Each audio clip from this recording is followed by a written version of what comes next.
give Gaddafi leverage, but that's not the only reason foreign leaders struggle to put pressure on him. Gaddafi is and has always been a maverick. It's difficult to predict what he wants, how he's going to go about things. He's therefore very difficult to interact with, have a rapport with, even for his own people who live in fear of crossing him. And on the outside, the relationship is complicated by the fact that on the outside, people usually want something from him just as much as he may from them. The Arab League has banned Libya from its meetings, a gesture, but one unlikely to affect the situation on the ground. And then there's the African Union, which has said nothing. Perhaps because some African leaders have benefited from Gaddafi's financial resources, whilst others may even be afraid of him.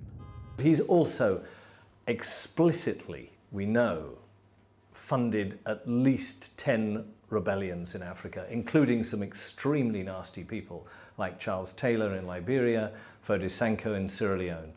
And so other African leaders who've been on the receiving end of rebels supported by Gaddafi are very, very scared of him and wary of him. So he's the maverick who leads the outside world a merry dance. And now his people suffer the consequences. Barnaby Phillips, Al Jazeera, London. Well, let's just remind you of the latest developments in Libya now. It's not what they wanted to hear, but it's "I will die as a martyr," the words of Muammar Gaddafi. In a speech that lasted 75 minutes, he told the nation that he's not going anywhere and that he'll fight to his last drop of blood. This, as foreigners are still being evacuated from the country. Turkey has sent 2 rescue ships, and the Netherlands and Italy also amongst those countries trying to get their nationals out. The United Nations Security Council has met to discuss the crisis and condemned the violence. The Arab League, as Barnaby just mentioned, has also met in Cairo. The United Nations Human Rights Chief has also called for an inquiry into the attacks on protesters, saying they could amount to crimes against humanity. And Libyan state television has been showing pictures of crowds of Gaddafi supporters on the streets of Tripoli. Well, as we heard there, in Washington, the US Secretary of State Hillary Clinton said Libya must end the violence against protesters, adding that her government would take, and we quote, appropriate steps. For more, let's cross back to my colleague Shihab in Washington.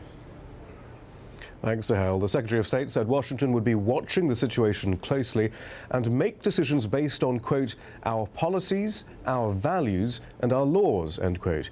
But she didn't say whether the US would, for example, enforce a no-fly zone over Libya, which some diplomats have been demanding. The United States continues to watch the situation in Libya with alarm. Our thoughts and prayers are with those whose lives have been lost and their loved ones. And we join the international community in strongly condemning the violence, as we've received reports of hundreds killed and many more injured. This bloodshed is completely unacceptable. It is the responsibility of the government of Libya to respect the universal rights of their own people, including their right to free expression and assembly.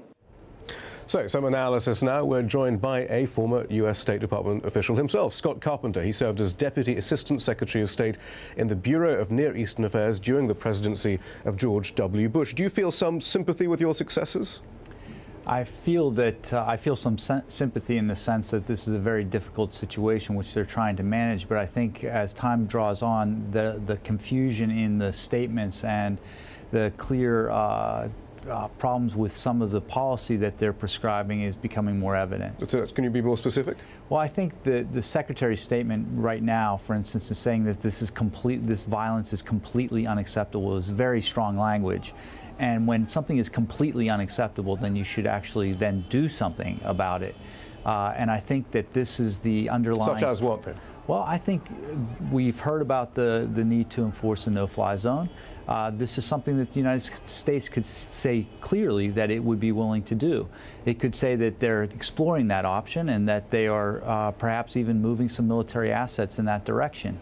I think there has to be something stronger than simply to say we condemn it or that it's unacceptable. Even though the implications of that might suggest all-out war, perhaps, if things spiral out of control.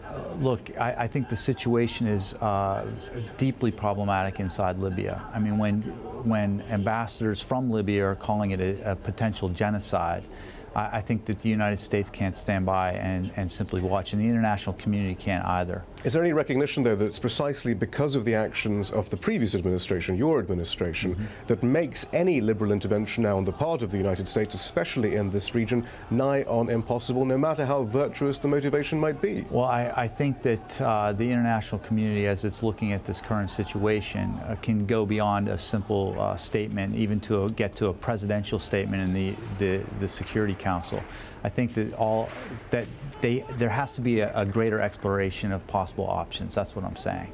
What is the difference now, though, with the situation that Obama has to deal with now and the situation President Bush and you had to deal with during your term, given that the human rights situation and Colonel Gaddafi's internal policies have remained pretty much the same? Yeah, I think the big difference is that the United States and the international community were really trying to bring Muammar Gaddafi in from the cold.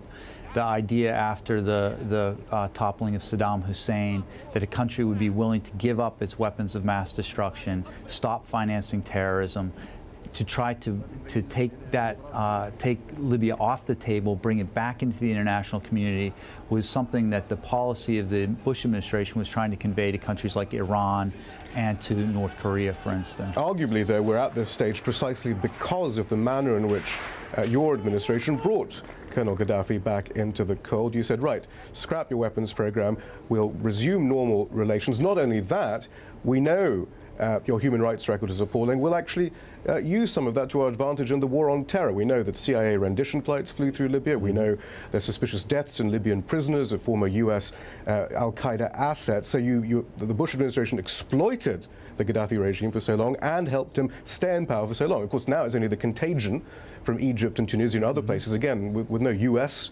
involvement, that's now caused the situation right now. No, I agree with you. I think that the policy, for instance, I was somebody who was working very hard on the implementation of the freedom agenda within the Bush administration, and Libya was always this dark spot on that. The only dark spot? Well, no, not the only dark spot, but in terms of the consistency in our approach, even rhetorical approach, there was something fundamentally problematic with our embracing Muammar Gaddafi, who was not doing anything to open up politically. The human rights record throughout the entire period remained very dark indeed. But he was opening up commercially. He was opening up with his energy reserves. He was also opening up in his cooperation with George W. Bush and your administration's war on terror. Surely that was enough, and surely you can't fault President Obama for thinking about the same strategic considerations and not immediately sending in the Fifth Fleet. Well, yes, I can understand, like I said, I sympathize with the complexity of the situation, but as somebody who's been advocating that we not have that dichotomy in our policy for almost 10 years, when the moment has finally arrived for American clarity to be expressed on a very real challenge at the moment in Libya, I think that the time to seize it is now. It's not to say that there weren't problems in the past or there won't be problems in the future, but people are wondering what the United